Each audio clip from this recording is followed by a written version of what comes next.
ఇక్కడికి వచ్చే వరకు మరి బంటో చంటో బిట్టో ఎవరు ఉన్నాడో వాడు బెదిరించిన టైం టేబుల్ రాకుండా దాచుకోలేరు అందరూ.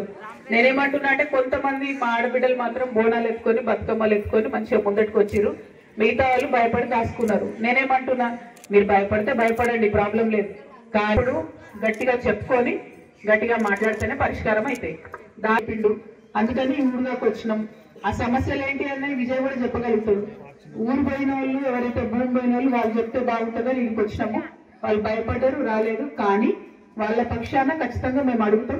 ఎవరిదైనా కూడా అన్యాయంగా భూమి పోవద్దు, భూమి పోతే జర కట్టియాలి, వాళ్ళకు వాళ్ళు బతికేటట్టు చేయాలి. అప్పుడే ఇప్పుడు ఇస్తే అంటే పుట్టినాలకు పేలకు పోయినట్టు పైసలన్నీ పోయినాయి.